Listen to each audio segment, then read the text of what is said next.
বন্ধুরা, আজ বানাবো ডিমের ঝোল। তো তার জন্য কি কি উপকরণ লাগবে চলে এসো দেখে নিই। তো প্রথমে ডিমগুলোকে আমি সিদ্ধ করে ফেলেছি, আর এখানে পটল দিয়ে ডিমের ঝোলটা বানাবো, তাই পটল কিছু কেটে নিয়েছি। পটল কাটা হয়ে গেলে পটলগুলোকে ভেজে নিচ্ছি। ওই কড়াইয়েই আর একটু বেশি করে তেল দিয়ে নিয়েছি।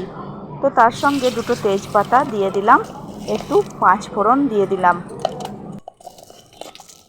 5 ফোড়ন আর তেজপাতাটা একটুখানি ভাজা হয়ে যাওয়ার পরে পেঁয়াজের কুচিগুলো দিয়ে দেব কড়াইয়ের মধ্যে।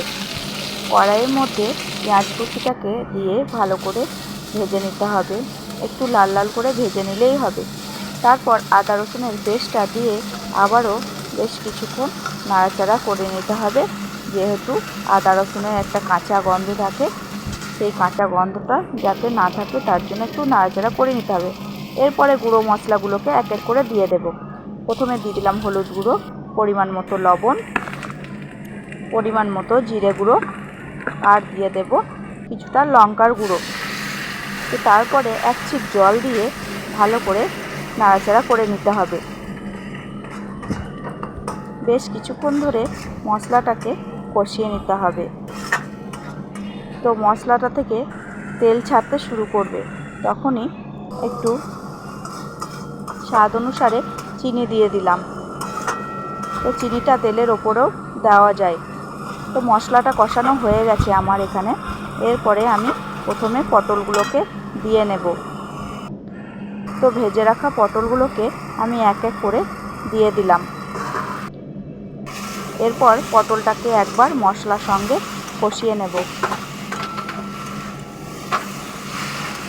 ভালো করে কষানো হয়ে গেলে আমি কিছুটা আলু সিদ্ধ করে রেখেছিলাম, তো সেই সিদ্ধ আলুটা পটলের সঙ্গে মিশিয়ে দেব।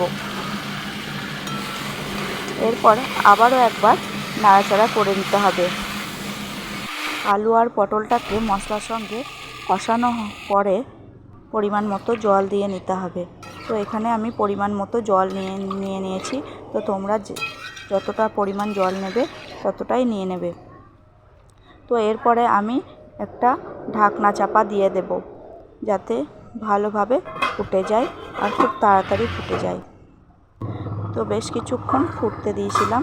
তো ফোটার পরে দেখো ঝোলের কালারটা কত সুন্দর এসেছে। তো তোমরা দেখতেই পাচ্ছ ঝোলটা আমার হয়েই এসেছে। আর কিছুক্ষণ লো ফ্লেমে আমি দিয়ে রাখবো। তার আগে ডিমগুলোকে আমি দিয়ে নিই।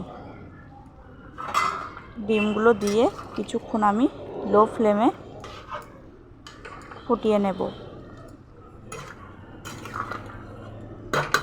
তো একবার নাড়াচাড়া করার পরে কিছুক্ষণ ফুটতে দিলাম। তো আজকের এই রেসিপিটি কেমন লাগলো অবশ্যই কিন্তু জানিও। যার যার ডিমের ঝোল ভালো লাগে সে অবশ্যই কিন্তু কমেন্ট করো।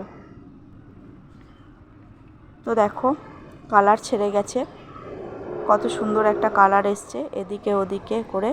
এবার গ্যাসটাকে বন্ধ করে দিয়ে রেখে দিলে আরও কালার চলে আসবে।